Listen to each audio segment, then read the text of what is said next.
Ayya hubannaa, ayya hubannaa maa dhokattaa nama jala namni hundumtuu dagatee eegee bu'uuf jira yalla. Maaloo ilma waaqaa, maaloo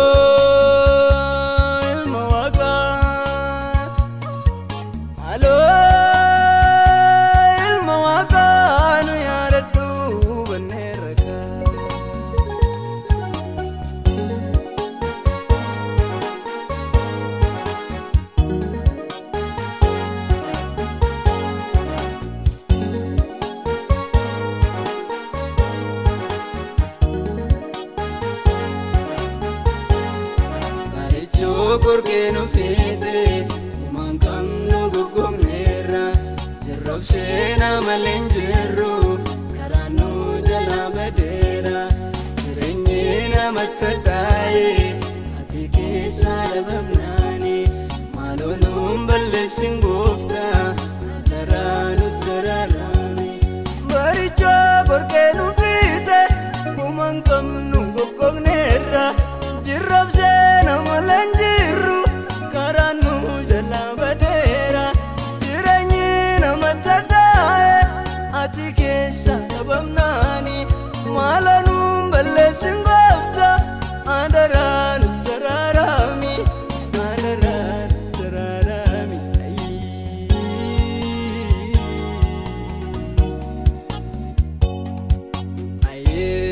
Ayya hubannaa, ayya hubannaa, ayya hubannaa maa dhokattaa nama jala namni hundumtuu dagatee eegee bu'uuf jira yalla. Maaloo ilma waaqaa, maaloo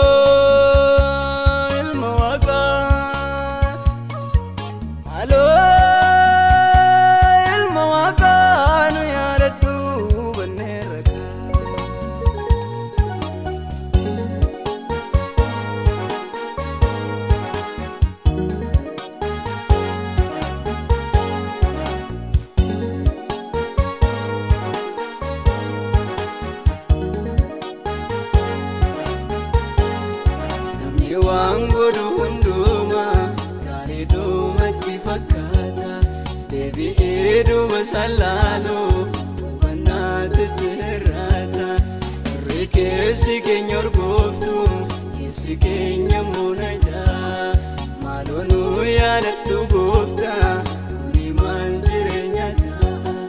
Namni waan godhu hundumaa gaarii duumatti fakkaata deebi'ee salaalu hubannaatti hir'ata irri keessi keenya urgooftu keessi keenya munataa maaloo nu yaadadhu gooftaa kuni maal jireenya ta'a, kuni maal jireenya ta'a.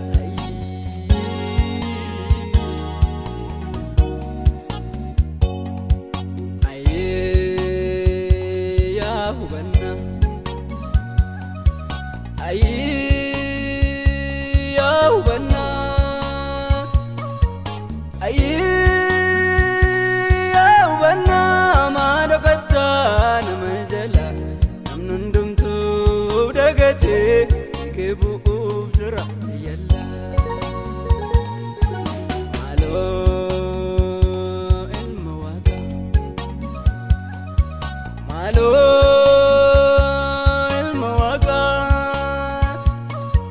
maaloo ilma waaqaa nu yaadadhu.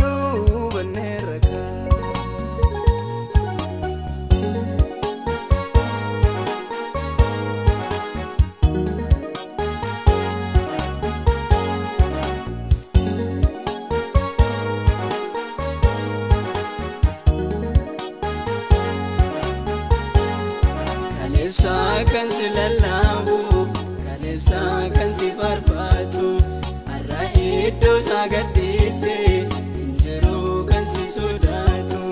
Qooda gaarii godha meenya qooda jaalala mujibba mana kee keessa dhaabbate namni eeboo waliif dhaaba. Kaalashaa kan si lallaabu kaalashaa kan si barbaadu har'a iddoo isaa gadhiise hin jiru kan si sodaatu. Qooda gaarii godha meenya qooda jaalala mujibba mana kee keessa dhaabbate namni eeboo waliif dhaaba. Namni eeboo waliif dhaaba wayyoo.